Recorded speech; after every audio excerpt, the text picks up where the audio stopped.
aí o que pensa, o que sente, o que vê. Deixa as palavras fluírem sem se conter, desfazendo narrativas, a verdade está aqui. No debate, verdade, o que faz existir. Cada voz uma história, cada olhar uma visão. No Diz Aí construímos o amanhã com razão. Boa noite, bem-vindos ao Diz Aí. Hoje eu tô aqui com o Rui. Fica até o final, porque esse cara aqui, além de ser um empresário bem-sucedido, é um cara de venda, um cara de negociação, um especialista em pessoas. Ele vai falar um pouco com a gente sobre a vida dele, sobre diversos assuntos. Então fica com a gente se você quer saber como se autopromover, como negociar melhor e, principalmente, como vender produtos e serviços na internet e também na sua loja ou sei lá onde é que se vende coisa. Rui, seja bem-vindo. Diz aí. Obrigado pelo convite, estou muito feliz de estar aqui com você hoje. E vamos lá, estou aqui para somar, para aprender com vocês, para a gente compartilhar o conhecimento juntos aí. Tá certo. Rui, vamos começar logo falando sobre autopromoção, que eu acho que é um assunto muito importante. Hoje todo mundo está querendo se colocar melhor, seja no mercado de trabalho, seja nos relacionamentos pessoais. E uma coisa me intriga, assim, muita gente faz um personagem, né? Diz assim, não, eu sou essa pessoa aqui e eu vou me portar dessa forma em todas as minhas relações. Mas a gente sabe que esse forçar a barra de tentar ser alguém que você não é, às vezes é contraproducente, né? Sim. O que você acha disso? O que é melhor? Ter um personagem onde você se sente confortável, você pode tentar sempre fugir para esse personagem quando você quiser se dar bem em alguma relação? Ou é melhor você ser você mesmo, ser autêntico?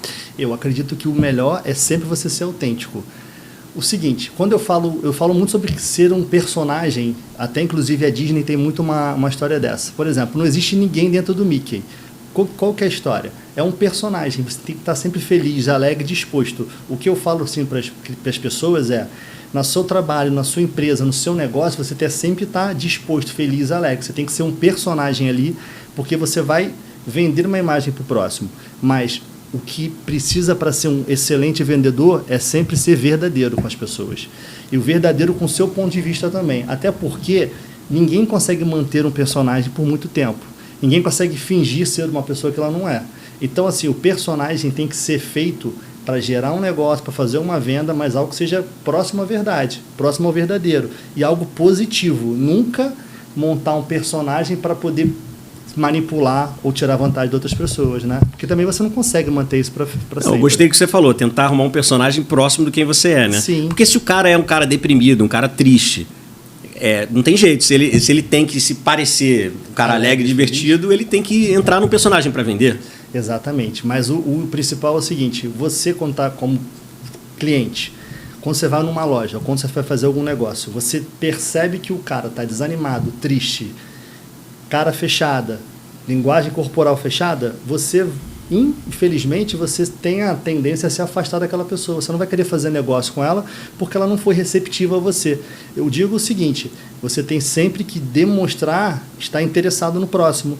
Esse personagem, essa autopromoção que ela tem que fazer para gerar mais negócios com ela tem que vender uma imagem positiva para o próximo. Linguagem aberta, falar de acordo com gesticular de acordo com o que ela está falando, porque isso vai passar mais confiança e autoridade. Se eu estou falando com você aqui, meus gestos estão todos descoordenados, a minha voz tem oscilações para cima e para baixo, demonstra que eu não domino o que eu estou falando. Então, como é que você vai fazer negócio com um vendedor desanimado, triste, cara fechada? Não flui.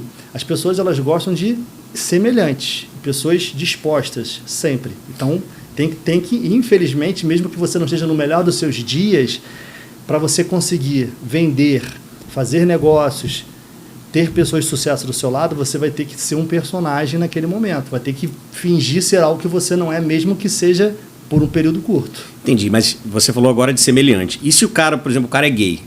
Sim. E aí o cara gosta de pentear o cabelo diferente, o cara gosta de pintar a unha, mas o cara é, de repente, professor.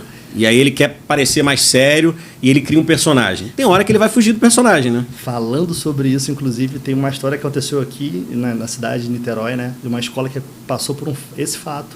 Um professor que pintava a unha, usava um lenço no pescoço. Ah, não, mas ele ia para a escola assim? Ia para a escola assim e dava aula para as crianças assim. Gerou muito desconforto nos pais. Teve um pai que relatou que uma criança de 7 anos e uma de 5 chegou em casa querendo pintar a unha. Assim, são crianças. Eu acho que esse tipo de influência ela não deve existir de tal forma para uma criança. A sociedade ela está indo por um caminho muito complicado. Graças a Deus, a diretora dessa escola teve uma conduta super correta, chamou ele para conversar, informou que não era de acordo com aquilo, explicou para ele, você não pode usar esses itens aqui, porque está gerando muito debate com as crianças e está expondo a escola de uma maneira negativa. É um debate que a escola não estava querendo ter naquele momento. Não estava querendo ter, e ele não satisfeito, não aceitou isso e falou que não ia mudar. Então a diretora teve que mandar ele embora da escola e gerou toda uma polêmica negativa em cima da escola ainda. Até jurídica. Se bobear, ele vai processar a escola por homofobia, sei lá. Né? Um absurdo, né? Eu tenho filho de 3 anos. Eu jamais gostaria que meu filho fosse influenciado para qualquer tipo de lado novo. A criança, ela é criança para brincar, ela tem que ser livre para brincar. Eu vi um exemplo disso recentemente, fugindo um pouco do assunto, mas eu vi recentemente um exemplo muito parecido com esse. A escola, eu queria saber a tua opinião, a escola onde eu estudei, ela agora faz festa junina, até acho que a 5ª série, menino dança com menino, menina dança com menina. Que é para mostrar que não tem gênero, né? Eu particularmente não concordo com isso. E outra coisa, hoje em dia você percebe muito assim, dia da família. Eles estão tirando o dia dos pais, dias das mães. O dia do pai e dia da mãe, não é dia da família. Pode existir um dia da família, mas o pai ele existe como um símbolo da família. Bloqueios mentais. Se você perceber, todo mundo tem alguma trava, algum bloqueio. Isso são gerados por quê? A ausência de pai na sua infância, falta de criação do pai. Então, quando você tira a figura paterna, tira a figura materna e associa todos, você está querendo que a sociedade engula algo que não é um natural para a gente. Eu acho que assim, eu particularmente procuro escola que tenha dia dos pais, dias da mãe, se quiser dia da família, também dia da família, mas assim, meu filho ele tem que crescer de uma maneira tradicional. Eu fui criado assim e eu quero algo semelhante para ele. Então, o Supremo Tribunal Federal discutiu, acho que tem mais de um mês já, discutiu se deveria ser retirado da certidão de nascimento das crianças a palavra mãe, porque entende-se que numa situação em que são 2 mulheres homossexuais e as 2 se entendem como pais, elas queriam ter os 2 como pais e não mãe. E aí, então, passaria a ter uma outra nomenclatura genérica para qualquer genitor, tanto pai quanto mãe, entendeu? Porque, na verdade, eles querem mesmo destruir essa estrutura familiar, né? Família tradicional. De qualquer forma, que a gente engula que a família, hoje em dia, ela pode ser gerada de qualquer forma. A família tradicional é um pai, uma mãe e filhos. Então, e acaba tirando o direito da mulher, né? Que quer ser chamada de mãe ali na certidão de nascimento. Ou seja, a mãe do meu filho hoje, ela não vai ser mais mãe, ela vai ser pai também junto. Complicado, né? Tem pai que casa com pai hoje em dia, né? Vou voltar a falar sobre autopromoção, porque eu sei que você entende muito desse assunto, antes que derrubem nossa conta do YouTube. Eu quero te perguntar sobre o marketing pessoal, né? No trabalho, vamos começar a falar sobre o trabalho primeiro. No trabalho, as pessoas têm essa preocupação de fazer o trabalho delas bem, mas também de serem reconhecidas pelo trabalho que fazem. Como que uma pessoa que faz o mesmo trabalho que outras iguais, ela consegue se destacar através de autopromoção e tentar subir na carreira? Então, existem 3 perfis de funcionário, né? Desengajado, engajado e o feijão com arroz, que é o cara que fica no meio termo ali. Esse cara ele tem que ter um perfil super engajado. O que é esse perfil? É um cara que ele faz muito mais do que geralmente é pedido a ele.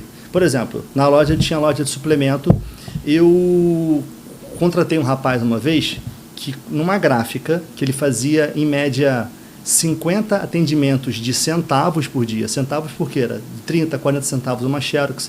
E ele estava sempre o quê? Disposto, alegre, feliz. E outra coisa, super atencioso com todo mundo. Ele tinha uma postura ali de intraempreendedor. Eu achei que ele era filho do dono dessa gráfica. Porque tamanha atividade que ele tinha ali. E sempre muito bem disposto. Então, essa postura que ele tem de sempre querer aprender, ele sempre queria aprender, ele estava sempre disposto a ajudar todos ali. Eu levei ele para a loja de suplemento e ele foi um dos melhores funcionários que eu tive, porque ele não era só o primeiro a chegar e o último a sair, porque às vezes você é o primeiro a chegar e o último a sair, mas você fica o dia inteiro fazendo nada, só morcegando no celular. Ele estava o tempo todo pensando em novas estratégias de venda, fazendo contatos com o cliente por WhatsApp, fazendo vídeos que pudessem impulsionar maior engajamento nas redes sociais. E ele sem querer chamar a atenção, ele já chamava. Eu tinha certeza, garoto novo de 23 anos, que ele seria muito bem sucedido na carreira dele. Ficou comigo 6 meses, recebeu uma proposta para ganhar 3 vezes mais que ele ganhava comigo e hoje nem mora mais no Brasil. Então, assim, sempre demonstrou ser diferente.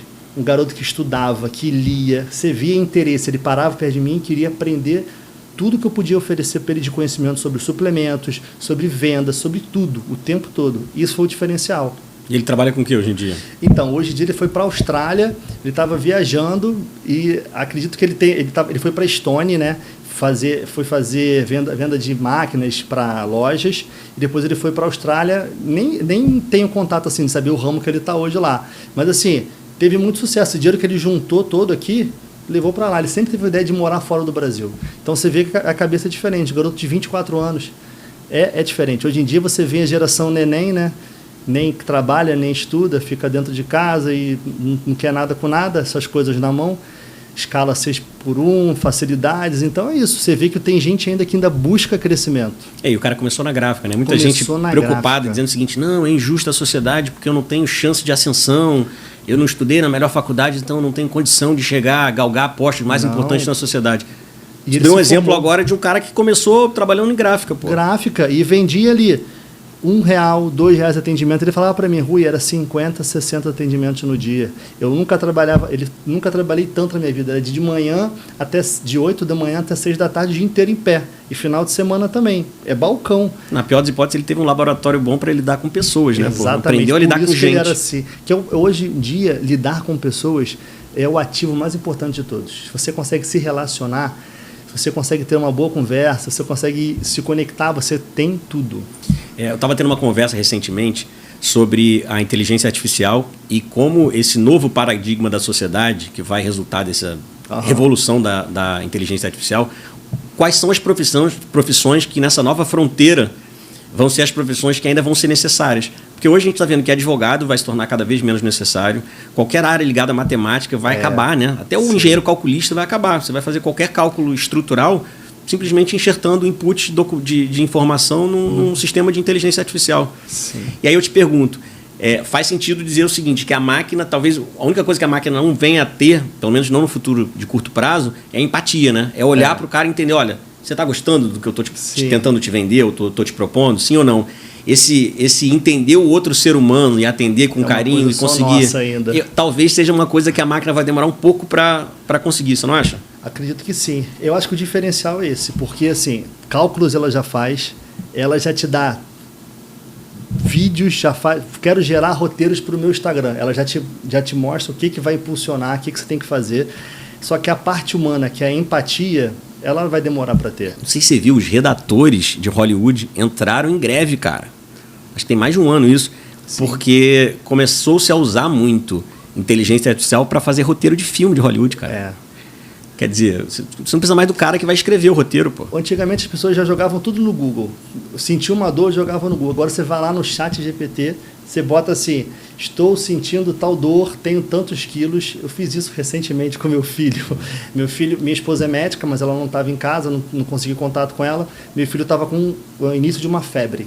Aí eu botei assim: bebê de 3 anos, início de febre, tantos quilos, tal. Me passou a dosagem e o medicamento. Aí eu tinha em casa, dei para ele. Quando ela me atendeu, ela falou: é isso mesmo, 16 gotinhas de acordo com o peso dele. Aí eu falei assim: olha, o doutor ChatGPT está mais eficiente, já me passou a receita aqui. Aquele cara que fingia ser médico, estelionatário... Hoje em dia está feito. Hoje em dia ele está feito, ele põe o celular na frente e receita qualquer coisa, se bobear vai acertar mais do que errar, né? Vai, com certeza. Sabe o que me espanta nesse lance da inteligência artificial, cara? É que comigo, pelo menos, a inteligência artificial é extremamente politicamente correta. Então, quando eu pergunto: olha, eu tenho esse peso, estou sentindo isso, o que você acha que eu tenho? Ele fala assim: procure um médico especialista. Aí quando eu falo: pô, eu quero saber isso, ele fala assim: é melhor você contactar um especialista nessa área. Ele nunca quer me responder. Sempre queira tirar o cu da reta, sabe? Sim. De responsabilidade, eu acho que eles devem estar preocupados com isso.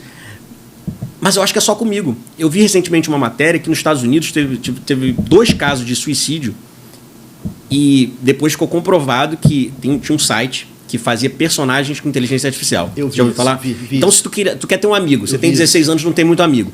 Aí você fala para a inteligência artificial: olha, eu quero um personagem E você descreve, eu quero ele autêntico, eu quero ele O garoto bem-humorado, se apaixonou, eu vi. bom de papo, especialista no joguinho que eu jogo. Enfim, você dá a descrição do tipo de amigo que você quer ter. E ele faz um avatar super realista, tu faz amizade com aquele boneco lá, artificial, Sim. e ele vai aprendendo, ao conversar com você, aprendendo a lidar com você e ficando teu amigo. Sim. 2 casos nos Estados Unidos de crianças que se mataram e depois foram ler a conversa dele com a inteligência artificial. A inteligência artificial incentivou as crianças a se matarem. Eu vi isso. Falou Pô, assim, a inteligência artificial não quer me prescrever Neusaldina e tá mas quero oferecendo matar os matar as outros. crianças, Eu vi cara. isso. Deve ser outro programa. Eu tô usando o programa errado de inteligência artificial. Ainda bem que pô. você está usando o programa errado. Se você chegar nesse, só riscos, né? Não, mas eu acho que o computador não vai me convencer. Com 40 anos vai me matar, né? Mas é um absurdo isso. Eu vi esse caso, a criança morreu, tinha um recado falando assim, a gente vai se encontrar daqui a pouco no nosso mundo, no final da conversa. Vem me encontrar aqui no Vem mundo... me encontrar, sim. E eu vi.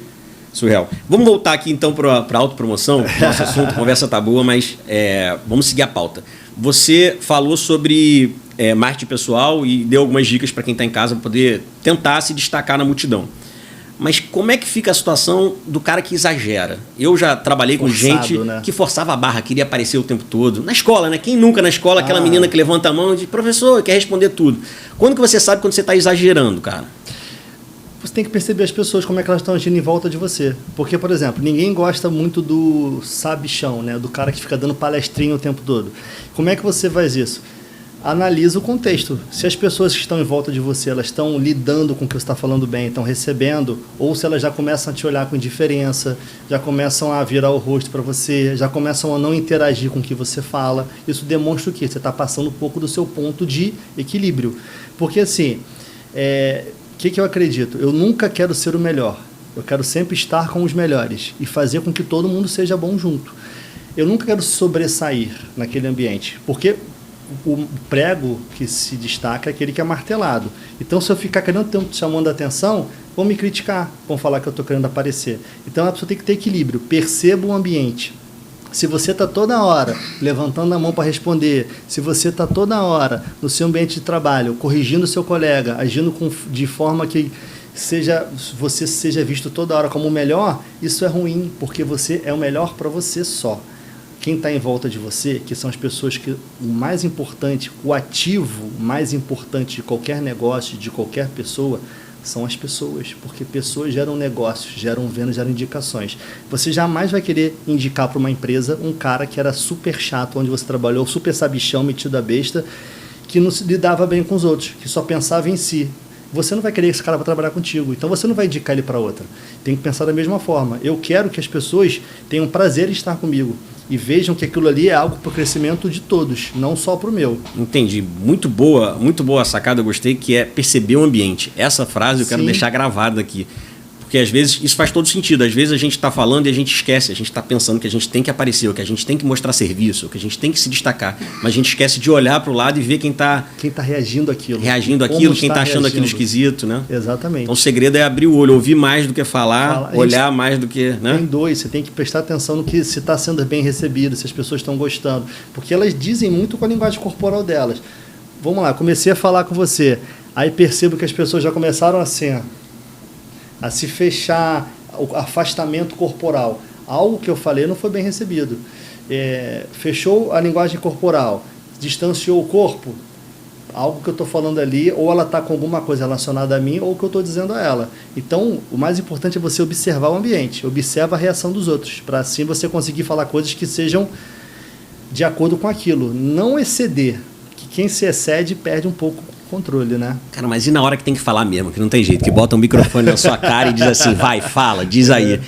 Quais são os segredos para ter? Você é um cara muito bom em oratória, se coloca muito bem nas situações.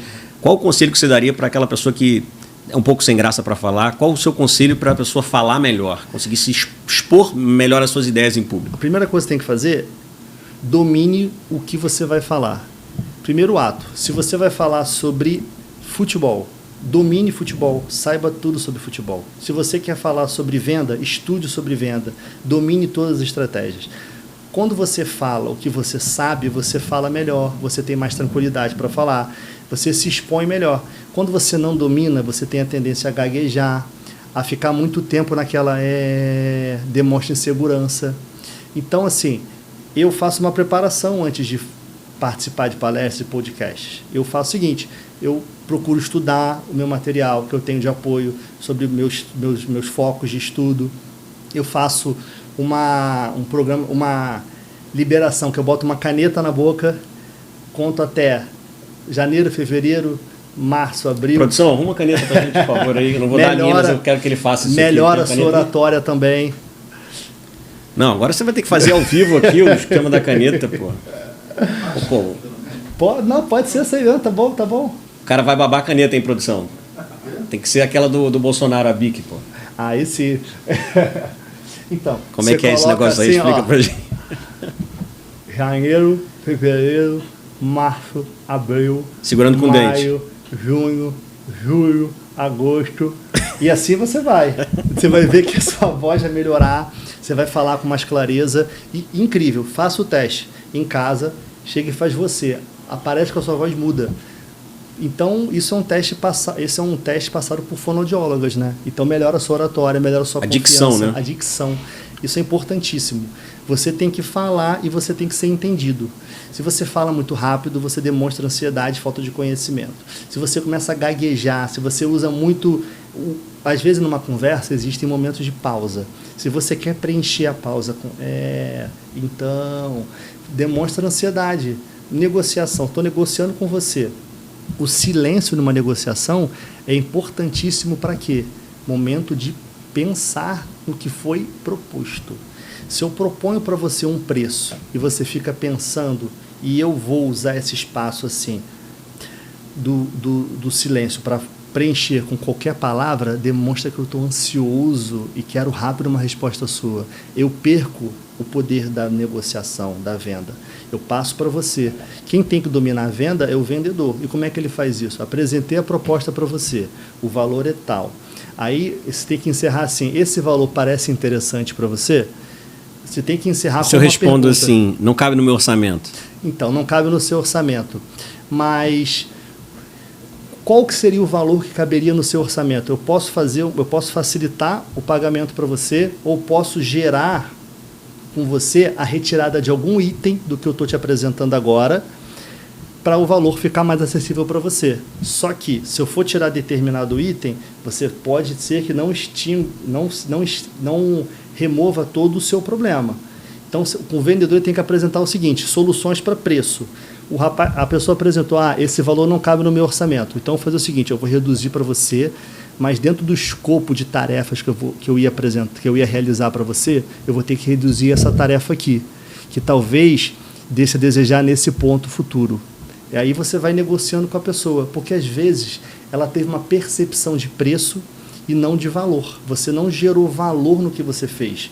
Vamos lá, eu vou apresentar o meu portfólio de venda, vou fazer um treinamento. Se ele tem uma equipe hoje que não consegue bater as metas, não consegue vender, por que ela não consegue vender? Você tem que fazer toda uma análise de contexto para analisar ou ver o que está faltando ali. Se você vende um produto e eu tiro essa análise inicial, eu posso reduzir meu preço, mas eu talvez não entregue o resultado final que seja de acordo com o que você está esperando. Tudo isso tem que ser apresentado para o seu cliente, deixar muito claro. Às vezes, realmente, o preço, naquele momento, não é o que você pode pagar. Não feche a porta, não haja com irritabilidade, nem irritação. Ok, nesse momento pode ser que não faça sentido para você, mas no futuro a gente pode fechar um negócio. Eu tive um caso recente de uma nutricionista que veio falar comigo o seguinte: Rui, como é que pode tanta gente de venda, de marketing, hoje não sabendo se vender? Estou com um pessoal de agência atrás de mim, agência de marketing, que fica me ligando o tempo todo, mandando mensagem, insistindo na ligação, querendo que eu feche com eles, sendo que eu já falei que eu não tenho interesse. E porque tem uma vertente hoje na internet que diz que você tem que ligar para o seu cliente até 5 vezes. Não é assim que funciona. Cada cliente tem o seu tempo. Existem 4 perfis de negociadores. Você tem que bem identificar qual o perfil do seu cliente que você está trabalhando para saber como é que você vai agir com ele. Você quer ver um exemplo? Eu sou um cara persuasivo e influente na venda. Minha tomada de decisão é rápida, eu ajo por emoção, eu gosto muito de conversar, eu gosto muito de história. Então, a minha venda ela é rápida. Em compensação, para me manter motivado do longo do projeto, é mais difícil. Então, se você sabendo que o seu cliente é desse perfil, como é que você vai trabalhar com ele? emocionar ele, fazer um bom storytelling, vender o seu produto de forma correta para ele. Pô, vamos aproveitar que você falou de storytelling, tem um monte de perguntas para te fazer. Mas vamos já encerrar esse assunto de storytelling, que eu sempre quis alguém que me explicasse direito o que é storytelling e me desse um exemplo, para eu de uma vez por todas entender esse negócio. Eu vou te dar um exemplo, inclusive meu, recente. O storytelling é uma forma de você se aproximar do seu cliente, contando uma boa história. Quando você conta uma história, você ativa 9 áreas do seu cérebro. Então a sua atenção ela muda. Vou te dar um exemplo aqui. Eu recentemente mudei de casa, né? Morava num apartamento, fui para uma casa e a gente... Ficou mais rico ainda. Pô, quem dera, recebo. Eu mudei para essa casa e antes de comprar essa casa, eu fui com um corretor lá, o corretor e minha esposa. Entrei na casa da senhora, ficamos loucos pela casa e fizemos uma proposta. Falei com o corretor fez uma proposta. A senhora não respondeu a proposta em 40 dias. E no dia que eu estive lá, ela falou muito sobre ela. Ela tinha um único filho, foi morar naquela casa quando ela tinha 20 e poucos anos de casada, morou lá 37 anos. O filho dela tinha 3 a 4 anos quando foi morar lá. Ela mora na casa, ela e o marido, e a casa era muito grande, ela não conseguia mais dar conta. Ela contou a história dela para mim. Então, o que eu fiz?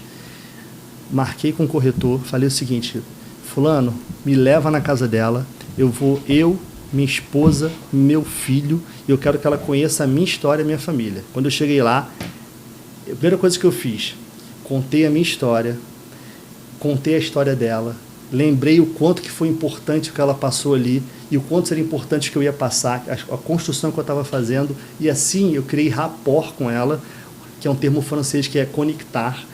Ela escutou a minha história. Em 45 minutos que eu saí dali, ela aceitou a proposta que a gente fez inicialmente. A primeira proposta. A primeira e única proposta foi aceita. Isso porque eu fui lá, contei uma história que era a mesma história dela. Então eu me conectei com ela.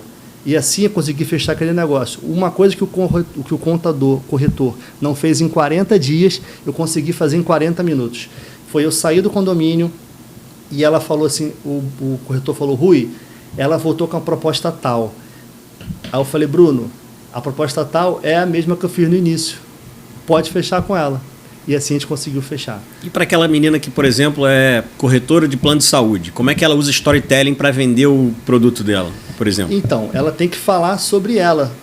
Contar algum caso, um momento que o plano de saúde... Pô, o plano de saúde é mole você vender. É importantíssimo hoje você ter. Infelizmente, no Brasil, você não consegue se arriscar a não ter um plano de saúde. Então, como é que ela faz isso? Ela vai contar a história do plano, uma história de família relacionada à utilização do plano e quando ele foi importante. Hoje em dia, todo mundo tem. Imagina que você está aqui agora, sofre um acidente e você cai no hospital público. Você não sabe como é que vai ser o atendimento. Então... o plano de saúde, ele te dá paz de espírito. Ela tem que vender algo assim. Você está comprando a paz de espírito para um momento que você tiver uma dificuldade, você pode contar com ele. Igual seguro de carro. Seguro de carro você paga para não usar. Você paga para ter paz de espírito. É a mesma coisa o plano de saúde. São coisas que você tem extrema necessidade em ter. São bem mais fáceis de vender. Então é só contar uma história... Conta uma história que linke aquele produto. Que interlinque com a necessidade daquele produto. Da pessoa com aquele produto. Tá. E o vendedor que é chato demais, conta storytelling quando você não quer. Você entra na loja e você fala assim, ó, eu só tô dando uma olhada. É o tá amigão, bom, mas né? amigão, vendedor. Como é que esse cara, quem que deu essa ideia que faz sentido isso aí? Esse cara, seguir pela loja, cara. Esse tipo de vendedor é aquele cara que você entra na loja, ele fica, amigão, esse aqui tá com preço ótimo, ele nem te identificou como cliente, ele nem viu o seu perfil, ele nem te analisou, ele só quer te vender e ser o legalzão. Nem sabe o que você quer, né? Se ela foi comprar uma blusa, ele tá te oferecendo um sapato. Tá te oferecendo um sapato, ele tá ali animado, mas isso é ruim, porque ele não faz uma leitura do cliente. Tem cliente que meu perfil, persuasivo influente, é o quê? Um cara bom de conversa. Se esse cara vir se relacionar comigo, vou conversar com ele, vai ser ótimo. Mas se ele pega um perfil analítico, que é um perfil que é voltado em dados e informação científica, geralmente são pessoas da área de exatas. Por exemplo, entrei numa loja, o perfil influente, fala pra caramba, conta história, adora conversar, rapidamente me conectar com ele, que ele fala muito e vou me dar bem. Chega uma pessoa que é esse perfil, tomada de decisão mais lenta, ele precisa ver, sentir, observar se realmente faz sentido para ele. Ele odeia que seja apressado o processo de venda. Já perdeu. O cara chatão de lábia não vai conseguir nunca se conectar com ele, não vai conseguir nunca fechar essa venda, porque ele já foi completamente afoito, perdeu totalmente o time da venda. Ainda nessa de vendedor, então. E o vendedor que você chega na loja, ele está sentado, de braço cruzado, e sentado de braço cruzado continua. Esse cara paradão, que não está nem aí pro cliente, você vai lá, parece que para levantar, parece que você está fazendo um favor pro cara. Dá vontade. Como é que você de comprar? motiva esse cara, como dono da loja? Na verdade, a primeira coisa que você tem que fazer é demitir ele da sua loja. Entendi. Você tem que demitir ele da sua loja. Não tem escapatória. Não tem até escapatória. Isso vai afetar os outros, vai né? afetar os outros. Isso daí é um ato errado que todo empresário que eu já cometi, ter pena de funcionário que não te dá resultado. No final do mês, ele não vai ter pena de você. Então, se o cara não está engajado, não está buscando, isso daí, ele está queimando o seu negócio. Se eu chego numa loja, o cara parece que está me prestando um favor a me vender, eu não vou nem comprar ali. Muitas vezes o dono da loja não sabe que isso acontece quando ele não está lá. Então, esse cara tem que ser cortado. E se não tiver cliente nenhum, como é que eu faço para... Na verdade, o que o vendedor tem que fazer quando não tem cliente nenhum? Como que ele se mexe para fazer alguma coisa para tentar trazer o cliente para dentro da loja? Cara, então, hoje a gente tem uma ferramenta fortíssima nas nossas mãos, que é a internet. Instagram, TikTok, Facebook, WhatsApp. Você tem que ter... Entrou na sua loja, faça um cadastro dos seus clientes, tenha um bom CRM, que é um controle que você vai ter de seus clientes, produto que ele compra, a recorrência que ele compra. Dessa forma, você vai saber quando aquele produto vai acabar. Às vezes a sua loja está vazia, mas o seu online está bombando, porque você tem um Instagram que faça propaganda do seu produto, que demonstre como ele funciona. Você tem uma equipe que é totalmente motivada a vender online. Muitas vezes eu via na loja que não tinha movimento nenhum, mas o meu delivery estava bombando, porque a galera estava ativa no Instagram, ativa no WhatsApp. Instagram é uma ferramenta que hoje você consegue alcançar muitas pessoas em qualquer área. Então, tem que saber se vender de forma online. Mostre seu produto, começa a falar, tem que aparecer. Uma coisa que eu falo é o seguinte: se ninguém souber o que você faz ou o que você vende, você não vai gerar negócio. Todo mundo tem que saber o que você faz e o que você vende em volta de você, perto de você, no seu Instagram, na sua mídia social. Isso gera negócio com você. Primeira pessoa vai te procurar para fechar contigo se ela sabe que você trabalha com determinado produto. E é assim que funciona. Tem que se vender online. Eu tenho um exemplo de venda, conversando com você eu lembrei. Tem uma menina que eu conheço que ela trabalhava em loja de roupa. Sim. Só que ela, em determinados momentos, ela via que a loja ficava vazia e ela tinha poucos períodos ao longo do dia para vender. Quando era a vez dela, né? Porque tem vez, né? Sim. Quando era a vez dela, ela ia tentava fazer a venda para aquele cliente, mas a chance dela vender era muito pouca. Então, para aumentar a quantidade de vendas, ela começou a fazer um cadastro por conta própria. Não era a loja que mandou ela fazer isso. Um cadastro com os clientes, nome, telefone... Excelente iniciativa. E ela fez uma planilha de Excel, e ela tinha inclusive família, dados específicos para falar com aquela pessoa, último contato, e tinha uma coluna que deixava o gancho do último contato. Eu sempre falava para a pessoa, não, eu vou te ligar mês que vem porque é aniversário do seu filho, ou vou te ligar e tal, da próxima vez a gente vai falar sobre esse assunto aqui, sobre a sua perna que está machucada, interessante. Ela anotava, tem que perguntar se a perna está bem. Então, quando ela ligava, uma vez por semana, ela pegava a lista dela inteira e via quais que ela podia usar o gancho para perguntar, e aí, como é que está a perna? E aí, seu filho se formou? E aí, como é que está o seu exame? Saiu, não saiu? Quer dizer, ela conseguia manter contato permanente, a pessoa se sentia muito próxima e amiga. Na verdade, a pessoa era só uma linha numa planilha de Excel. Ela estava humanizando humanizando a marca, humanizando quem ela era. Ela demonstrava que ela não estava interessada só em vender, ela estava interessada genuinamente na pessoa que estava ali do outro lado. Na verdade não estava, mas ela transmitia a ideia de que estava, né? Mas isso é importantíssimo. Você quer ver uma coisa? Eu trabalhei na indústria farmacêutica, eu fui representante de laboratório. Hoje em dia, o mais importante, o bem mais valioso que se pode ter é a informação. Eu visitava médicos. Eu tinha um iPad que tinha todas as informações daquele médico, time que ele torcia, comida preferida, quais medicamentos ele prescrevia em escala e quantidade em cada farmácia. Quando eu chegava na visita, Eu sabia que ele prescrevia um ansiolítico tal e que o meu era melhor do que aquele ansiolítico porque os efeitos colaterais eram menores. Então, eu falava o quê? Eu vendia o meu indiretamente falando do negativo do outro. A informação, ela vale ouro hoje. Então, o que ela fazia de ter esse cadastro, ter esse controle, é algo fundamental. Eu sabia o nome do filho do médico, para que time ele torcia. E isso é uma forma de você conseguir envolver a pessoa na venda ali. Você está criando mais o quê? Humanização, trazendo para o seu lado. Informação é tudo. A gente Informação vive é tudo. na era da informação. As Exatamente. grandes empresas hoje não são empresas de tecnologia, são empresas de informação. Né? Daqui a pouco, quanto mais com a inteligência artificial que a gente falou mais cedo, 100% das vendas vão ser guiadas por inteligência artificial que vai oferecer para você cada vez mais o que você precisa. Com certeza. Né? A gente fica brincando que, eu e minha mulher, a gente sempre brinca que a gente não pode falar de viagem perto do telefone, porque o telefone começa a oferecer passagem para aquele determinado lugar. Né? Relacionado, e isso vai se expandir para absolutamente tudo, né, cara? A gente, quando usa a internet, sempre aceita todos os formulários lá, né? Você pode dar suas informações, a gente aceita tudo, porque a letra é muito pequenininha para ler, né? Com o passar do tempo, a inteligência artificial vai ficar tão boa para enxergar o que você precisa que você não vai nem buscar produtos mais, você vai recebê-los na mão, né? Interessante isso. Ainda falando sobre estratégia de venda agora, tem uma pergunta, eu tinha anotado aqui, cara, uma pergunta que eu tinha que te perguntar, que é uma coisa que sempre foi uma curiosidade que eu tive. Cara, quando você vai no cinema, cara, tem a batata PMG. E é quase tudo o mesmo preço, né? A P é do tamanho desse copo aqui, a M é um pouco maior e a G é um balde. E assim, é R$1 de diferença. Não é lógico que eu vou comprar grande, né? Esses caras fazem o quê? O objetivo é engordar a gente ou tem alguma outra porque, na verdade, estratégia de venda nesse negócio? O objetivo principal do empresário ali sempre foi vender o maior. Ele desvaloriza os dois outros preços porque ele sempre quis vender esse. Esse aqui vai gerar mais lucratividade, vai dar mais margem de lucro. Então, os outros dois são apenas iscas. Você está queimando o preço mesmo. De certa forma, você está fazendo algo que seja consciente. Cara, não faz sentido eu comprar por R$1 uma pipoca de 300 gramas se eu posso comprar de 500 por R$1 a mais. Então, é desfeito de propósito, porque ele sempre quis vender aquele.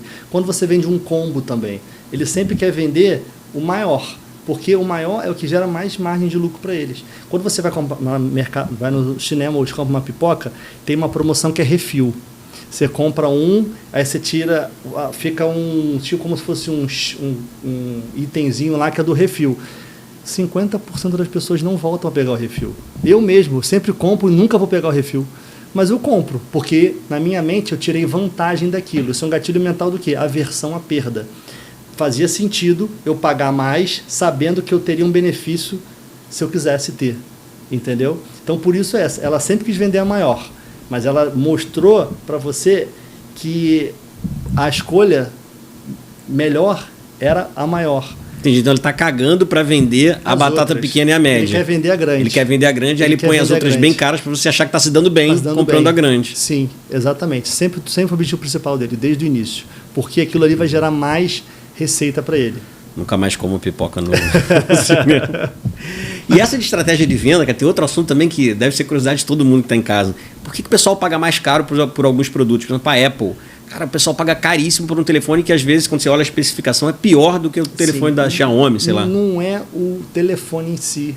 Isso é um status social.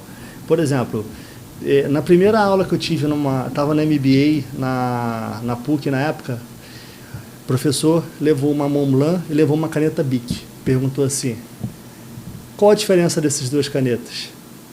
Aí a turma ficou em silêncio e como eu já tinha lido sobre isso, eu falei, um é uma caneta, o outro é um status social. É um status. iPhone hoje, ele é sinônimo de quê?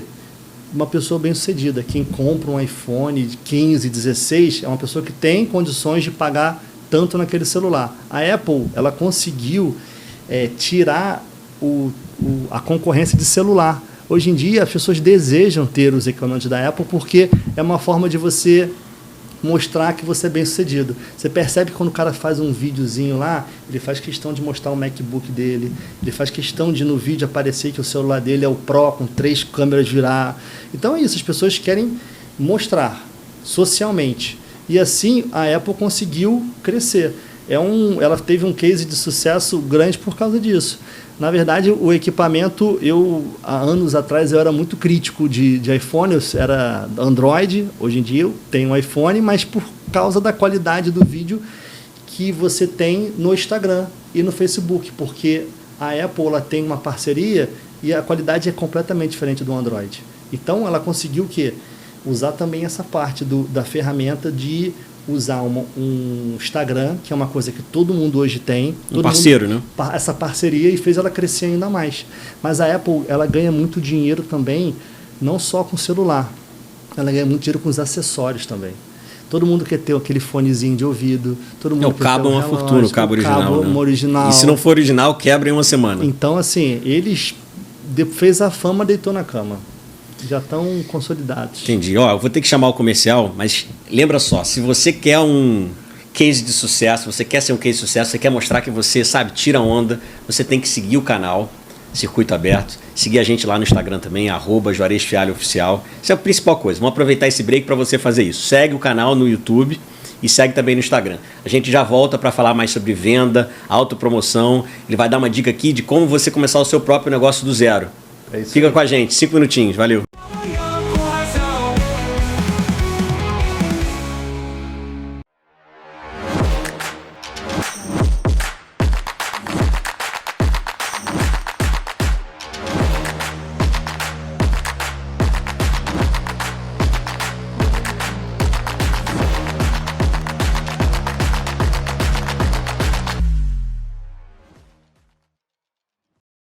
Manhã com razão.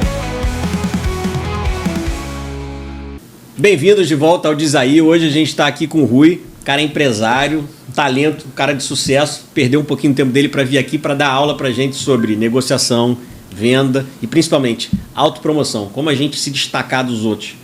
Rui, vamos falar aqui sobre, no contexto da autopromoção, tem muita gente que está em casa que, infelizmente, está vivendo uma situação difícil financeira, está sem trabalho.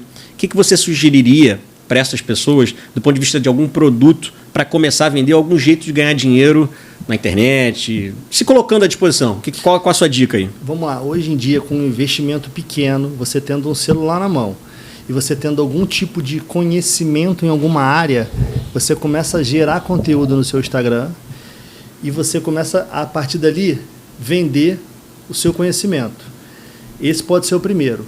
Se você tiver um celular e um pouco de, vamos lá, 500 a R$1.000, você pode fazer o seguinte: procura um distribuidor de suplementos, porque o suplemento hoje ele tem crescido muito no mundo.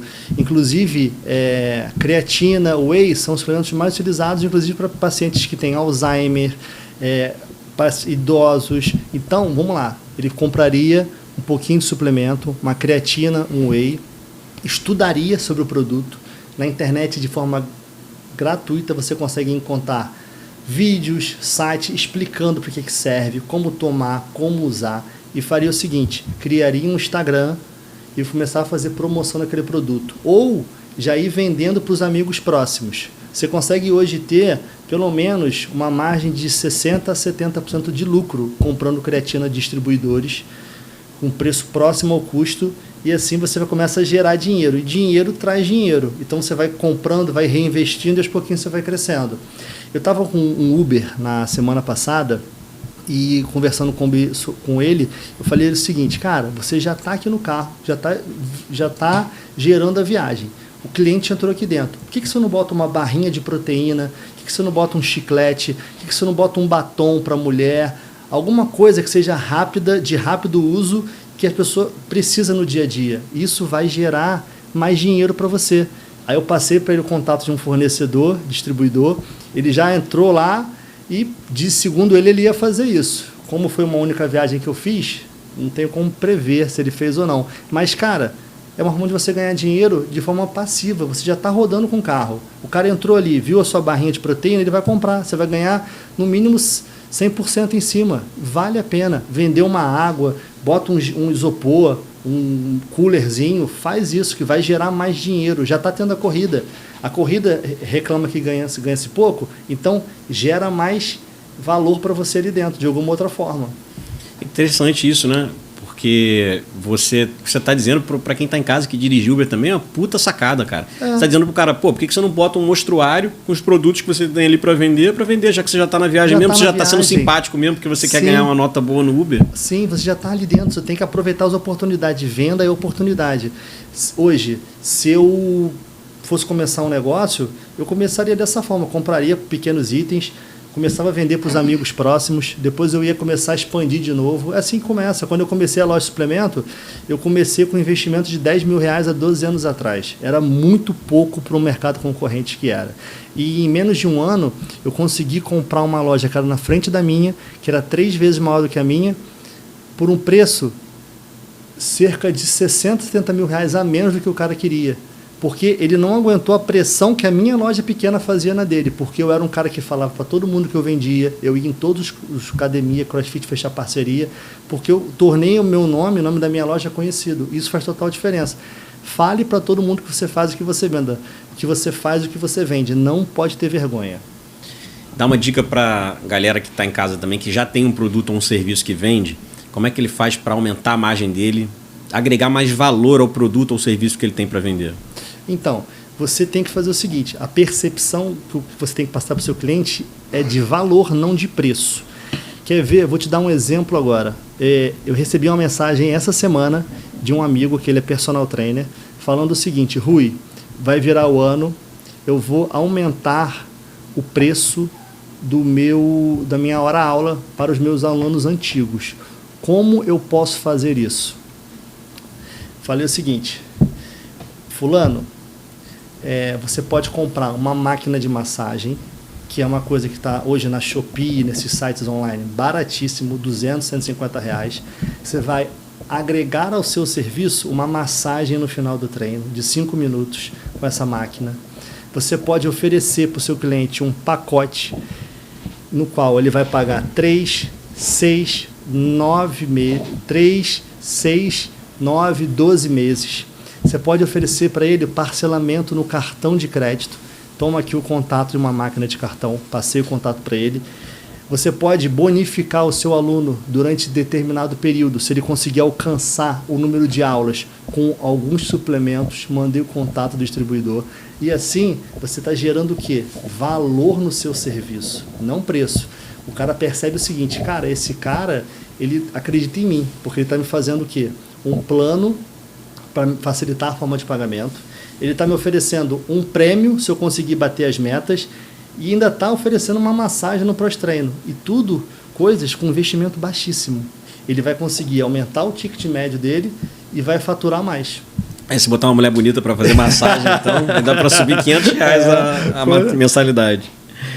Deixa eu te perguntar, já que você já tem experiência aí com suplementos, é uma dúvida que eu tenho e hoje é o dia de tirar a dúvida aqui.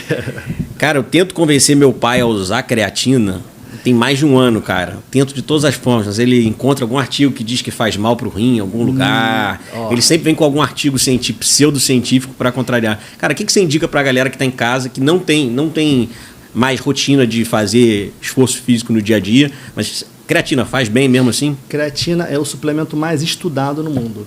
Creatina é o que tem a maior comprovação científica sobre a sua eficácia e sua eficiência. A minha esposa, ela é neurologista, ela passa creatina para os pacientes dela que tem Alzheimer, que tem perda de massa muscular. Por quê? A creatina é uma proteína que contém na carne. A diferença é, para você obter 5 gramas de creatina, você teria que comer, no mínimo, 250 a 300 gramas de carne vermelha por refeição. Então, seriam doses muito grandes para você obter aquele produto com aquela qualidade. A creatina, ela vai gerar em você ganho de força, resistência muscular. Tem até estudos agora para parte de cognição do cérebro. Então, é o suplemento mais estudado, é o suplemento mais seguro que tem. Inclusive, tem uma matéria do Globo Esporte que fala sobre whey creatina, falando sobre o benefício que ele causa. Então, já encaminha para o seu pai, que já tem uma prova social de um site forte, consolidado, que vai comprovar para ele que realmente Mano, o faz Globo sentido. Esporte, meu pai vai falar, não acredito em nada que vem da Globo, pô. Esses caras são bandidos, porra. Globo lixo. Então vamos Vai ver não, outro pô. site. Vamos ter que Vamos ver achar um outro site artigo aí, que vem da científico Globo, legal meu pai não pra vai ele. concordar não, cara. Então já entrei errado, já teria que saber um pouco mais sobre o seu pai para poder vender melhor para ele. Aí, estratégia de venda. Já vendi errado para ele. Deixa eu te perguntar outra coisa. Voltando agora para a venda, que é um assunto que a gente falou aqui, mas eu acho que tem muita coisa interessante que o pessoal quer saber sobre como vender. E aí, quando eu estou falando vender, é se vender às vezes também, né? A postura corporal, a forma como você se porta, se posiciona ao chegar num lugar, o que isso afeta e qual é a estratégia que você indica para as pessoas tentarem se mostrar de uma forma melhor? As pessoas acham que é besteira isso, né? Infelizmente, tem aquela frase que é o seguinte, a primeira impressão é a que fica. E, de fato, quando você chega no ambiente, você rapidamente é analisado por todos. Tem um livro que é do Como Convencer Alguém em 90 Segundos, do Nicholas Butman, que ele fala o seguinte, quando você entra no ambiente, todo mundo já te olha e já te analisa, se vai confiar em você ou não, se você passa tranquilidade, se você passa confiança.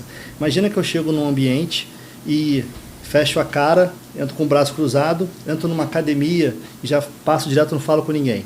Qual a imagem que eu passo? A imagem de uma pessoa fechada, né? Uma pessoa que não está querendo negócio com ninguém. Ninguém vai querer se aproximar de mim, porque vai me ver de forma negativa. Quando eu chego no ambiente, eu cumprimento todas as pessoas que olham para mim de forma individualizada, demonstrando que aquela pessoa é importante para mim. Eu cumprimento recepcionista, pessoal da limpeza, todos são importantes. Todos têm que ser tratados como unidade. Então, assim as pessoas te veem de forma diferente. Tem pessoas que você nem percebe durante o dia porque você só passa rápido e não olha. Então todo mundo é tratado de forma individualizada. Isso passa uma mensagem de você é uma pessoa que aberta para negócios, simpática. A sua mensagem é positiva para o grupo. Mostra mais confiança. Imagina que eu chego num lugar e outra coisa, você tem aquela questão de se fechar. Quando você se fecha muito em si, você demonstra uma ansiedade, gestos que demonstram ansiedade, ficar estalando muitos dedos, roer unha, mostra uma insegurança. Se você está num ambiente e você começa a roer a unha enquanto está numa conversa, demonstra o quê? Que você está ansioso, nervoso, alguma coisa está te preocupando. E isso não pode ser passado para uma venda. Imagina eu estou negociando com você aqui, olha, meu produto é esse, tá por tanto. Aí eu fico assim, o que você acha? Eu acho que está me enrolando. Pô. Entendeu? Qual a confiança que eu te passo? Entendeu? A linguagem corporal influencia muito. Tem uma doutora, que é a Amy Cuddy, na faculdade de Harvard, que ela fez um estudo comprovando que 2 minutos podem mudar a nossa mente. 2 minutos de linguagem de poder. Mão na cintura, peito aberto, ombros abertos, você demonstra mais confiança e você consegue mudar a sua mente. Não só não o corpo mudando a mente. Não só a sua mente mudando o seu corpo mudando a sua mente também. Você vai ficar mais confiante, você vai conseguir falar melhor e dessa forma ser visto de forma positiva, que é o que você quer. Eu achei interessante que você falou o lance da primeira impressão. Primeira impressão que fica. É um ditado velho, mas assim, faz muito sentido. Eu sempre falo sobre, é uma teoria minha, que qualquer um vai resumir você em uma frase. Então, eu vou chegar em casa hoje e a minha mulher vai me perguntar, como é que foi lá a entrevista? Eu vou resumir você em uma frase. Né? Sim. Às vezes 3, 4 palavras vão ser o suficiente para resumir você. E aquilo que vai ficar na opinião dela e das outras pessoas com quem eu venha falar sobre você, e também essa frase vai ser o que ficou na minha cabeça sobre você. Sim. Né? E como que eu consigo, em cada relação, em cada encontro meu, como que eu consigo botar na cabeça da pessoa a frase que eu quero que ela me descreva? Se a gente começar a pensar sempre como é a frase que eu quero ser descrito, talvez vou mudar a minha forma de agir, a forma de me importar, para tentar incutir no meu interlocutor essa frase que eu quero ser descrito. Eu faço isso. Eu quero sempre ser visto de uma certa forma e eu sempre ajo para ser conhecido e ser visto assim. Eu sempre quero ser visto como uma pessoa simpática a todos. Um cara legal, que conversa bem, e eu ajo dessa forma. Eu chego e falo com todo mundo. Quando você, numa conversa, você escuta mais do que você fala, a pessoa, você se torna mais interessante para o outro. Porque nós somos extremamente vaidosos. A gente gosta de falar. E se você escuta o outro falando, você se torna, para ele, uma pessoa mais agradável. Então, quando eu estou conversando com as pessoas, eu exponho a carótida, que é uma fragilidade do nosso corpo. Eu deixo ela falar, escuto, vou confirmando o que ela está falando e dessa forma eu me torno mais agradável para ela. E ela consegue no final falar assim, pô, muita gente fala isso, cara, é tão legal, o cara conversa bem, fala bem, mas na verdade eu só escutei. Entendeu? É interessante, você falou sobre expor uma fragilidade. Tem uma coisa que eu aprendi na vida de forma empírica, mas que eu acho que faz sentido. Às vezes eu não tenho nada a pedir ou perguntar para determinada pessoa, mas para me aproximar dela, eu peço uma informação, eu peço ajuda com alguma coisa. Isso aí. Sempre que você pede alguma coisa, a pessoa se sente numa situação de poder e acaba te vendo como maior conhecedora de algum assunto. Exatamente. Ou te vendo como uma pessoa mais agradável. Isso funciona. É normal? Funciona mesmo? Funciona Isso é impressão normal. minha? Funciona. Tem um livro que é o 48 Leis do Poder, do Robert Greene. É um livro que o Marçal utiliza muito na política, que as pessoas utilizam muito. Quando você faz isso, você está dando poder ao outro. Você está mostrando que o outro ele sabe mais do que você está disposto a aprender, você demonstra humildade. Você percebeu na corrida à Prefeitura de São Paulo, o Marçal, em nenhum momento, ele quis bater de frente com o Bolsonaro de forma direta. Ele batia de frente com os filhos, com quem fosse que tivesse em volta. Por quê? Nunca ofusque o brilho do mestre. O Bolsonaro, ele é o símbolo da direita. Então, se o Marçal ele ofusca o brilho do Bolsonaro num embate, numa briga ou falando mal nele, ele vai sair sem, ele vai ser visto de forma negativa por todos que apoiam o Bolsonaro, porque ele foi diretamente de forma a atacar ele.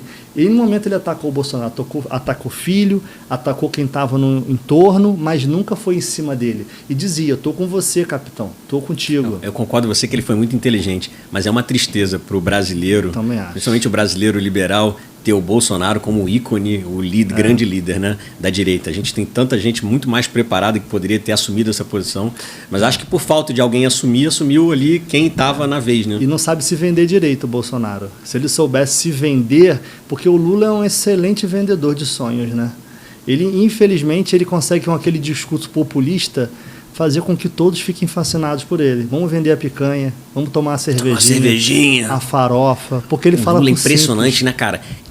Uma vez eu vi um vídeo do Lula, cara, o pessoal criticava ele, perguntava alguma coisa pra ele, ele ignorava o que ele fazia lá, Brizola, e respondia assim, vocês não querem ver o povo andando de avião. Inimigo comum. É impressionante, ele cria um inimigo em comum e consegue responder com isso absolutamente qualquer questão. Quem anda de avião é ele, né? E bastante. Agora você quer ver uma coisa? O Lula, a oratória do Lula, a oratória do Bolsonaro, é a oratória que a percepção dela são de crianças de 5 a 6 anos, no máximo. Por quê? A mesma coisa do Donald Trump. Quanto mais pessoas conseguem entender o que você fala, mais pessoas estão de acordo com o seu discurso, para mais pessoas você prega. Isso é outra coisa que eu reparei, cara. Eu moro na roça, né? Eu moro no interior hoje em dia. Há 3 anos que eu tô lá e eu sinto claramente que quando eu tenho alguma interação com alguém que mora perto de mim, que fala de um jeito diferente de mim, eu com o tempo automaticamente me adaptei a falar igual. Sim.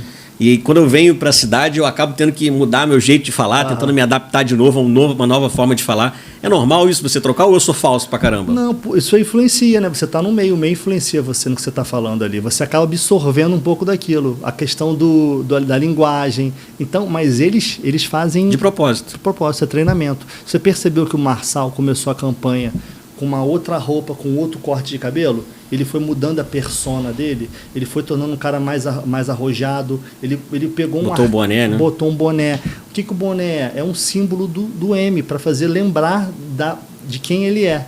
Ele não saiu perdedor da campanha de lá, ele saiu vitorioso porque ele se tornou conhecido fora da bolha dele. Ele conseguiu 1.700.000 votos em São Paulo.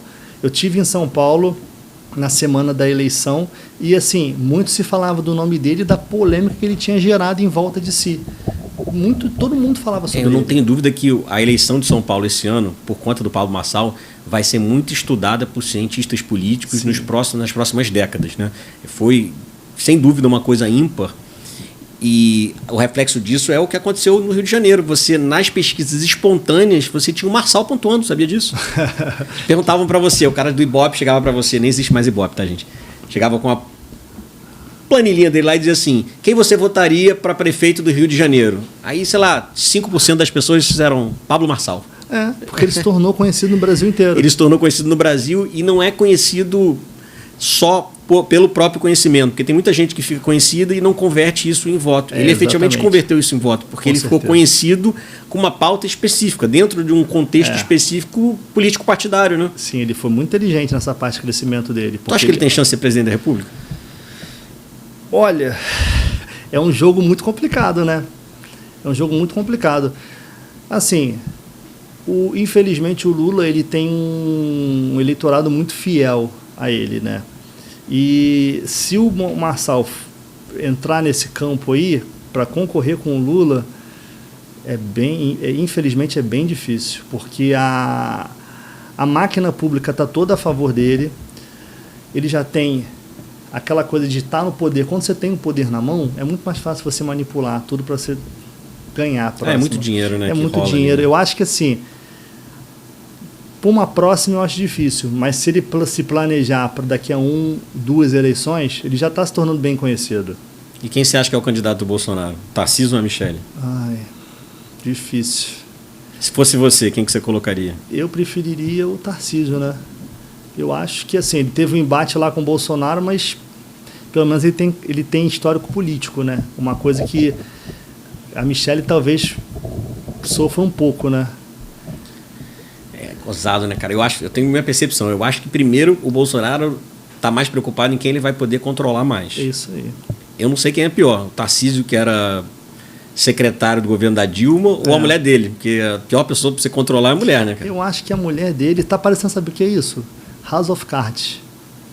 House of Cards era exatamente isso. Claire Underwood. Se você que está em casa não viu o seriado House of Cards, qualquer pessoa que tem Precisa. interesse por política precisa necessariamente ver e rever para começar a entender toda a articulação, que aquele cara é um gênio, né, Não cara? parece? Porque olha só, o Bolsonaro não vai poder, o Frank sai, quem entra é ela e ela toma o poder e ela fica.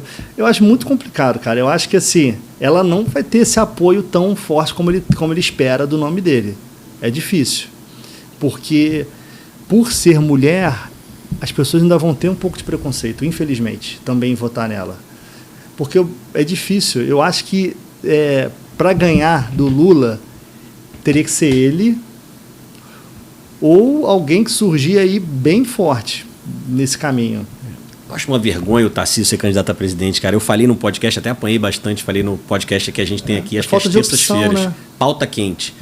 Podcast interessantíssimo que a gente discute, bate-papo aqui. Eu fui convidado, a gente discute as notícias do dia, sempre algum tema polêmico. Você também está convidado para vir qualquer dia. Vou falar com o nosso querido apresentador Emir Laranjeiras. É um prazer. Para te convidar para você vir para discutir política num dia no Pauta Quente. Eu gosto também. É bom. Eu comentei lá no podcast e eu sempre acabo, mesmo sendo de direita, tem uma visita aí. Ao vivo é assim. Eu comentei, eu sempre acabo apanhando por ser um cara de direita e acabo batendo muito no governo do Bolsonaro. Sim. Porque eu acho que ele não fez as coisas que ele disse que ia fazer, né? Ele se colocou de determinada forma e não fez, né? Tem um cara, um blogueiro aí, tá famoso na internet, tá bombando na internet, Renato 38, sempre fala assim, pô, eu não elegi o Bolsonaro pra botar ministro da Dilma, eu elegi o Bolsonaro pra fazer uma guerra cultural e desnazificar o país, porra. E eu acho que faz muito sentido o que ele fala, porque eu acho que, de verdade, ninguém, naquele momento ali em 2019, ninguém votou no Bolsonaro, 2018, né? Ninguém votou no Bolsonaro com a ideia de que ele ia ser uma continuidade do governo, no governo do PT. Né? E na prática ele, foi o cara que mais aprovou lei feminista, se orgulha de ter aprovado lei feminista. Ele, botou ministros do STF que, não são gente de direita mesmo, tanto que a gente vê as votações aí. O Cássio Nunes foi o cara que liberou o Dirceu, o Zé Dirceu. O Zé Dirceu foi solto por uma decisão do ministro que o Bolsonaro colocou, cara. E aí você dizer o seguinte... Falta de inteligência, será? O Bolsonaro elegeu o Tarcísio, que era secretário da Dilma, como, governador de São Paulo, cara. E aí agora cogita-se colocar o cara como próximo candidato a presidente, cara. É estapafúrdio, assim. É mijar na cara da direita que começa a existir, que passa a existir como pensamento intelectual, como grupo, né, político. Mas é isso que o Marçal tá essa onda que ele tá surfando aí. Desse lado que tá sem ter para onde correr, desse vácuo que está ficando, e ele está aproveitando isso para se colocar. Talvez assim, eu gostaria que ele tivesse uma oportunidade para saber qual a loucura que ele faria, né? Se mais gente pensar igual a mim, eu acho que o Marçal acaba tendo um eleitorado ali de eu também. algumas dezenas de % aí. Mas assim, é muito difícil porque A direita, o Bolsonaro vai atacar ele para desqualificar e qualificar o candidato dele como ele fez em São Paulo. Pô, o Nunes, ninguém merece aquilo ali. E ele fez tudo para desqualificar e colocar o cara. Então, esse é o problema. Mas o que ele fez com o Nunes, ele não consegue fazer no governo federal, não. Não. A eleição a presidente é bem mais difícil. Mas vamos voltar para a nossa pauta aqui de negociação. Você já está convidado para vir falar de política aqui no Diz Aí também outro dia. Voltando para a negociação, cara, uma coisa que sempre me pego tentando colocar da forma certa é o tom de voz, né? Tem hora que você tem que falar mais grosso mesmo, que você tem que botar o pau na mesa, como dizem. E tem hora que você, falando mais baixo, você causa uma impressão melhor dentro de um conflito ou de uma negociação. Qual a hora de você falar mais alto, qual a hora de você falar baixo, qual a hora de você esfriar o tom da discussão? Então, tudo é contexto. Quando você esquenta muito uma discussão, se você elevar muito o nível, então uma discussão com você sobre política, eu elevo, você eleva, vai chegar um momento que essa água vai transbordar. Então, se transbordar, já teve um podcast que participou o Renato 38 e um outro de direita. O Alan dos Santos. O Alan dos Santos. Eles quase... Vou falar de novo para a câmera, eu falei isso aqui. Alan, aceita lutar com o Renato 38, cara. Vai ter uma luta aí, ofereceram 500 mil pro Alan lutar jiu-jitsu, sair na porrada com o Renato, Ele não quis, não? Não, o Renato vai matar ele de porrada, vai quebrar ele no meio, porra. Eu acho que sim, o cara, pô. Sim. Você vê, o Alan só brigou com o Renato ali porque o Alan tava doidão, cara. O Alan chegou lá de óculos escuros, cara. Imagina você vem aqui no podcast de óculos escuros. Qual o motivo para isso? São, sei lá, 8h30 da noite já. Loucura, você vai estar de óculos escuros conversando comigo, pô. Então, não tem sentido nenhum aquilo. Não tem sentido nenhum aquilo. Você viu que o nível você viu que o Renato parou de falar? O tempo todo. Deixou o nível. Se o Renato eleva ali, ia transbordar, ia sair uma agressão, uma briga. Tudo é você analisar o contexto. Por exemplo, estou vendendo para você, estou conversando com você aqui. Quando eu começo a falar mais baixo, um tom de voz mais baixo, a sua atenção ela muda, porque um tom de voz ligado à fofoca. A fofoca, ela corresponde a 40% da nossa conversa diária. E isso chama atenção. Você se torna mais... Quando você fala baixo, a pessoa acha que é fofoca? Ela tem esse... Quando você está conversando com alguém durante o dia, olha, eu vou te contar uma história aqui agora. Aí a pessoa, na mesma hora, ela... Se inclina, né? Se inclina, porque é fofoca. Verdade. Entendeu? Eu acabei de descobrir uma estratégia para encontrar minha mulher quando eu não estiver encontrando ela. Minha mulher é a pessoa mais fofoqueira do planeta Terra. É só começar a falar baixinho que ela vai aparecer, assim. Igual o Besouro Suco, lembra? Aparece debaixo da mesa. Assim, cheguei. Nesse caso, sou eu na minha, porque eu sou mais do que a minha esposa. Você é mais fofoqueiro que a sua mulher? Fala assim, olha só, vou te contar uma história agora. Aí ela vem correndo. E sabe que funciona até com criança isso? Meu filho tá chorando, tá nervoso, fala assim, Bernardo, papai vai te contar um segredo agora. Aí ele para de chorar. Qual o segredo? Você vê, cara, a criança mesmo você usa suas estratégias de negociação até com o Bernardo. Tem que usar, cara. Ali tem que usar muito então, mais. Vou tentar agora, você me disse se dá certo. Você ouvinte que tá em casa, segue o canal Circuito Aberto no YouTube. Segue também @Juarez Fialho Oficial lá no Instagram. É isso aí. Hein? Será? Vou ver aí, produção. Vai acompanhando aí se está aumentando ou não o meu lista de seguidores lá, por favor. Cara, interessante esse lance do tom de voz, mas eu quero saber o seguinte. Como que eu descubro uma mentira? Se o cara tá de caô mesmo, bullshit. Como é que eu percebo, pelo tom de voz do cara, pelo jeito do cara, como é que eu percebo que o cara tá mentindo pra mim? Cara, isso é muito difícil você perceber de fato. Você tem que conhecer a pessoa antes, porque existe uma linha de base, né? Eu converso com você aqui, você percebe que o meu tom de voz ele tem um nível, os meus gestos têm uma certa proporção no que eu falo, tudo tá de acordo. Quando uma pessoa ela tem a tendência a mentir, o que acontece? É muito assim, vamos dizer que um casal, seja casado há dos 5, 6 anos, você já conhece a linha de base daquela pessoa, como ela fala, como é que ela se mexe, qual o tom de voz que ela usa. E você vai chegar para ela e falar o seguinte, fulano, você ontem estava onde que eu não consegui falar com você? A pessoa pode ter uma oscilação na voz. Eu não estava, não sei, eu estava em casa. Você vê que ela mudou o tom de voz, ela demonstrou um nervosismo, ela começou a agir com agressividade. Isso demonstra desconforto. Quem não faz nada de errado, agiria como? Eu tava na casa de um amigo meu, jogando bola, mandei mensagem para você não viu, não? Normalmente. Agora, se o cara se descontrola, se ele eleva o tom de voz, oscila, o humor muda, fica na defensiva. Por quê? Eu fiz alguma coisa? Você tá achando que eu estou fazendo alguma coisa de errado? Ele começa a se defender sem nem ser acusado. Isso demonstra o quê? Alguma coisa tem ali. Então, é importante o quê? Ter uma linha de base, já conhecer aquela pessoa antes. Funcionário, eu chegava na loja, fulano, você fez o que eu pedi? Então, eu ia fazer, mas acabou que eu não sei. Aí começa a mudar a voz, mudar o tom. Quando a pessoa mente, ela começa a mudar, se descontrolar, começa a ficar na defensiva. Então é isso, observar pequenos detalhes. Lógico, linha de base, você precisa saber como é que a pessoa é antes. Não adianta eu chegar aqui com você hoje, te conhecer agora, e analisar que você falou mentira agora porque o seu olho olhou para a esquerda e seu cabelo mexeu para a direita. Isso aí... Não tem uma receita de bolo. Não tem uma receita de bolo. Mas se mudar o temperamento, a forma de agir normal, você já tem um indício, né? Tem um indício. Demonstrou uma ansiedade, uma irritação, um desconforto que foi falado. Por exemplo, estou negociando um seguro hoje. Renovação de seguro. Final de ano é um desespero. Tem muitas coisas para você resolver nessa parte.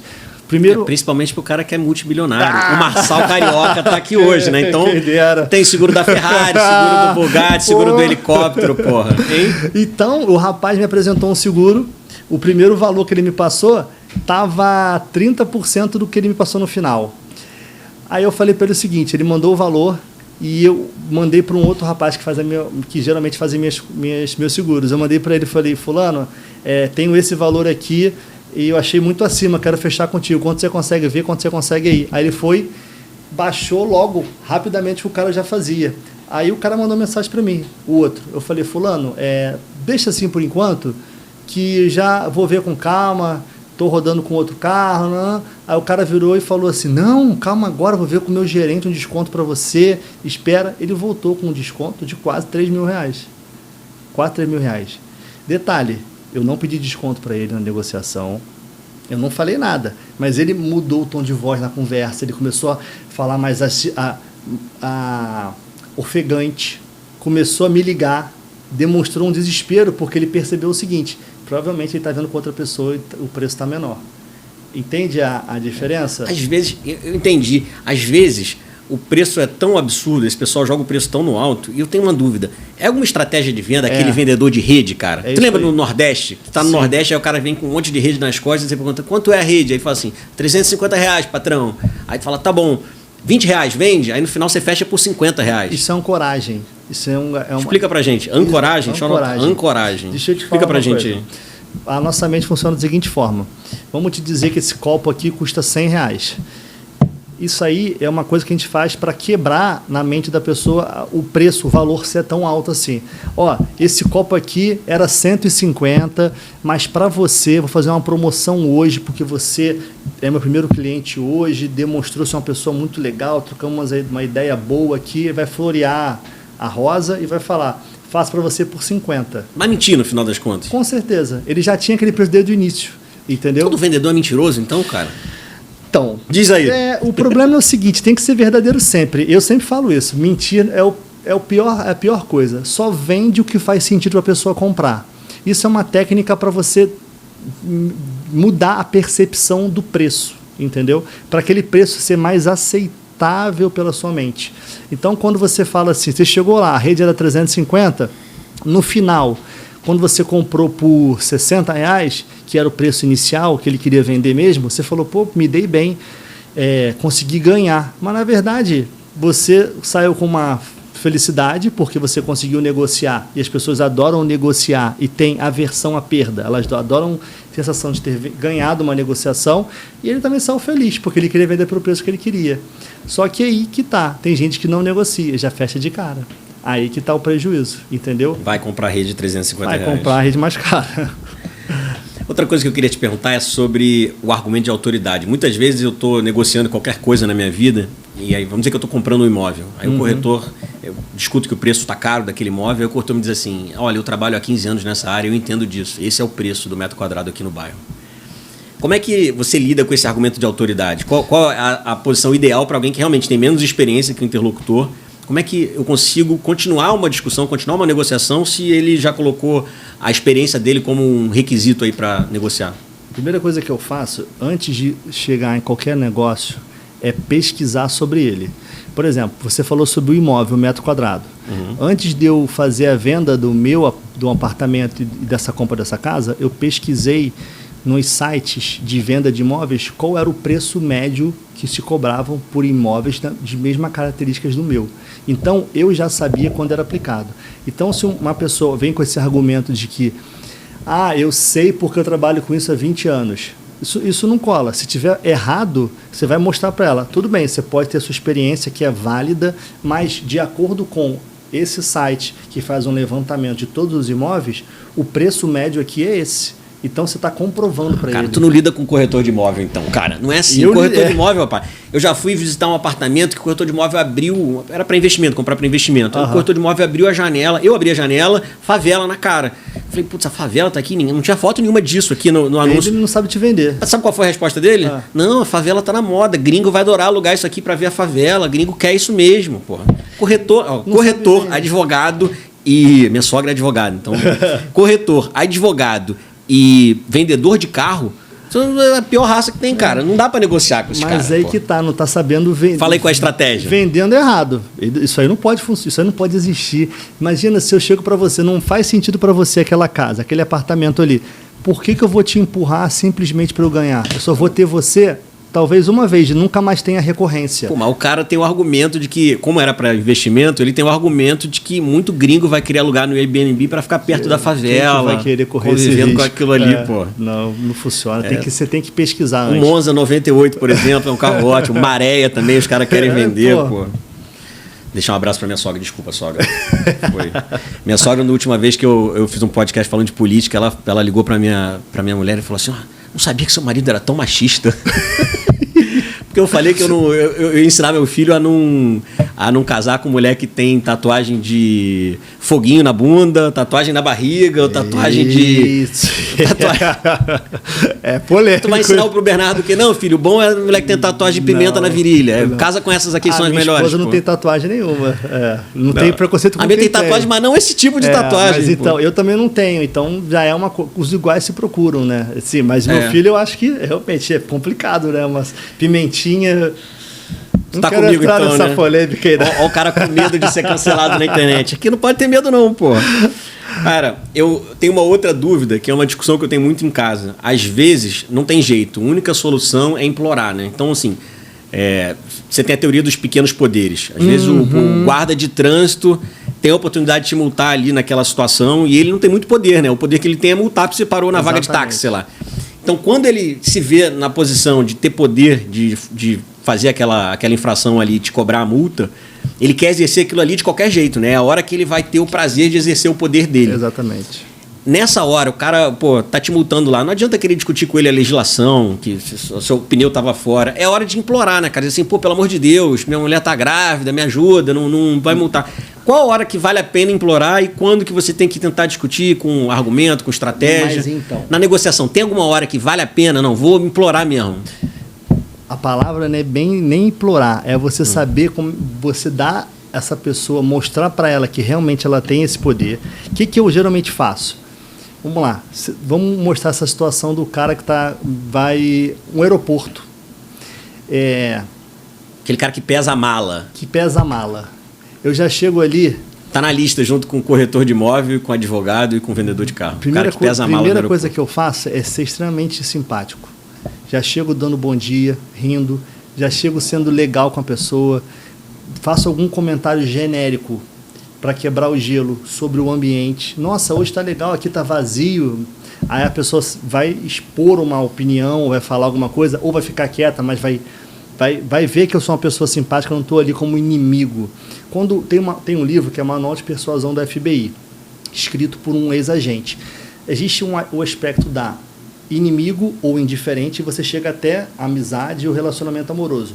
Quando você é visto a primeira vez, você está aqui, indiferente ou inimigo. Quando ele me viu ali, ele está indiferente para mim, ou se eu chegar com muita arrogância e com muita força em cima dele, ele vai me ver como inimigo. E tudo que eu puder, ele vai fazer o quê? Dificultar para mim. Então eu já chego sendo simpático, sendo legal, quebrando o gelo com alguma coisa no ambiente e falo o seguinte, meu amigo, faço logo uma brincadeira. eu acho que eu exagerei nessa mão aqui. Pior que eu não consegui nem pesar essa mala. Será que vai passar, meu Deus? Agora eu não sei como é que eu vou lidar com isso. Eu faço uma brincadeira. Você se faz de bobo, né? Eu faço de bobo. Entendi. O bobo da corte. Porque a pessoa ri, brinca e já quebra aquele Fica até sem graça de te colocar na situação aí a pessoa, não, vamos olhar aqui agora. Eu falei, pelo amor de Deus, me ajuda a ver essa situação. Eu estou pedindo, mas eu estou pedindo de um jeito engraçado. Eu estou pedindo com educação e eu estou mostrando para ela que ela tem o poder sobre mim naquele momento. Mas ela tem o poder de uma forma positiva. Eu não estou, pelo amor de Deus, me ajuda, eu preciso disso, eu preciso viajar, não posso pagar mais nada. É completamente diferente você brincar e tirar o peso da situação. Você está dando o tom da situação. Eu estou dando o tom, eu estou quebrando aquela coisa que seria tão negativa para os dois lados, uma pressão. Eu tive uma situação dessa recente, fomos fazer uma viagem em família. Foi eu, minha esposa, meu filho, a sogra, todo mundo na benção danada. A sogra junto, um sogro. Você viajou com a sogra? Pô, do lado ainda, dei mão. Aí... E o pior... Tá suado aqui de imaginar. A gente esqueceu de levar a certidão de nascimento do meu filho. Então, não ia conseguir pegar aquele voo.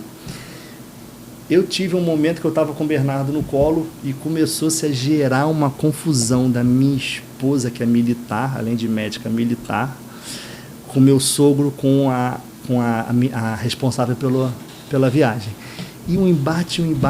Aí eu falei, caraca, gente, não é assim que funcionam as coisas, isso não vai resolver nem nada, a mulher não vai facilitar nada para ninguém, porque é um absurdo, eu já viajei assim. Aí eu falei, gente, pelo amor de Deus, Bernardo chorando, dei meu filho para ela, falei, vai todo mundo pro canto. Aí eu falei, olha só, chama para mim, por favor, o gerente, a pessoa responsável que possa tentar ver esse caso e tal.